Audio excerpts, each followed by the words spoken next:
대한민국에서 장애인으로 살아간다는 것, 여러분이 어디에 사느냐에 따라서 그 현실이 완전히 달라질 수 있다면 믿으시겠어요? 심지어 같은 나라에서 똑같은 건강보험료를 내고 있는데도 말이죠. 오늘 이 정말 믿기 힘든 현실을 숫자로 직접 파헤쳐 보겠습니다. 자, 여기 두 사람이 있다고 상상해 보세요. 두 사람 모두 같은 장애를 가진 우리 국민입니다. 그런데 말이죠. 대전에 사는 A씨는 1년에 약 87만 원의 의료비를 지원받는데 서울에 사는 B씨는 고작 6만 원을 지원받습니다. 네, 잘못 보신 게 아닙니다. 이 두 사람이 받는 지원의 차이가 무려 14.73배, 거의 15배에 달하는 엄청난 격차입니다. 아니, 대체 어떻게 한 나라 안에서 이런 일이 가능할 수 있는 걸까요? 오늘 우리가 풀어야 할 핵심 질문이 바로 이겁니다. 그럼 이게 대전이랑 서울만의 특이한 케이스일까요? 아니면 전국적인 현상일까요? 자, 지금부터 숫자로 직접 한번 확인해 보시죠. 이게 2024년 기준 전국 17개 시도의 장애인 1명당 의료비 지원액인데요.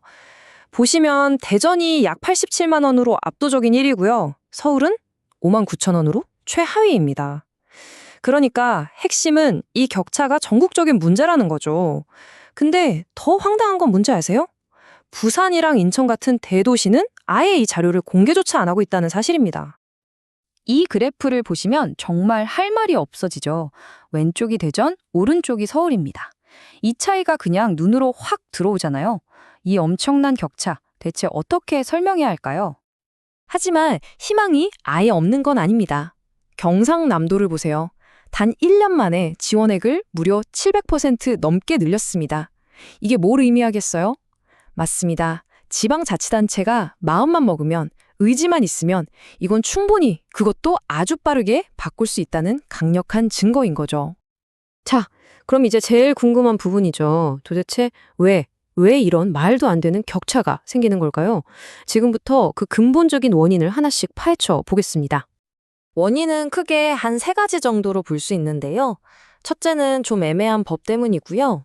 둘째는 지역마다 재정 능력의 차이가 있고, 마지막은 정책의 우선순위가 다르기 때문입니다. 사실 가장 근본적인 건 철학의 차이라고 할 수 있어요. 지금 법을 보면요. 장애인 의료비 지원을 그냥 노력해야 한다. 이 정도로만 돼 있거든요. 구체적인 기준이 없는 거예요. 그러다 보니 서울시는 아니 건강보험 다들 내는데 왜 우리 세금이 또 써요? 이런 입장인 거고, 반대로 대전시는 아니죠. 건강보험은 그거고 우리 지역 장애인들의 생활안정은 정말 중요한 문제입니다. 이렇게 생각하고 적극적으로 나서는 겁니다. 완전히 생각 자체가 다른 거죠. 지자체의 재정 상황도 당연히 큰 영향을 미칩니다. 대전이나 경남처럼 재정적으로 좀 여유가 있는 곳은 이런 복지를 지역사회를 안정시키는 투자라고 생각해요. 반면에 서울처럼 다른 데 돈 쓸 곳이 너무 많은 곳은 당장 급한 불 끄기 바쁘니까 장애인 지원처럼 미래를 위한 투자는 자꾸만 뒤로 미루게 되는 현실인 거죠. 정치적인 우선순위도 무시 못하죠. 예를 들어서 광주처럼 장애인 단체들이 목소리를 크게 내고 활동을 활발하게 하면 정책이 그게 반영이 잘 돼요. 그런데 서울 같은 대도시는 워낙 현안이 많다 보니까 보육 문제, 주거 문제 이런 데 예산이 먼저 쏠리기도 하거든요. 결국엔 누가 더 크고 절실하게 목소리를 내느냐, 여기에 따라서 예산의 방향이 정해진다고 볼 수 있는 겁니다. 자, 그럼 이 의료비 지원이라는 게 도대체 왜 그렇게 중요한 걸까요? 이게 그냥 단순히 돈 몇 푼 더 주고 덜 주고의 문제가 아니거든요. 우리 사회 전체에 어떤 영향을 미치는지 한번 보시죠. 핵심은 바로 이겁니다. 이 지원은 단순한 비용이 아니라 우리 사회를 위한 투자라는 거예요.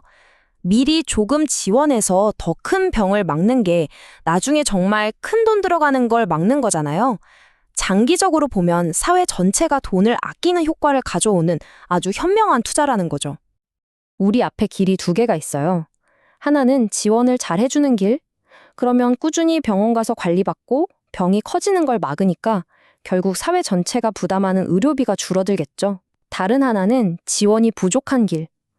아파서 병원은 가야 하는데 돈이 없어서 미루다가 병을 키워서 응급실에 실려가는 거예요. 그럼 사회가 훨씬 더 큰 비용을 감당해야 합니다. 어떤 길을 가야 할지는 너무 명확하지 않나요? 자, 문제점은 알겠고 중요성도 알겠어요. 그럼 해결책은 없을까요? 당연히 있습니다. 지금부터는 실현 가능한 해결책, 그 로드맵을 한번 그려보겠습니다.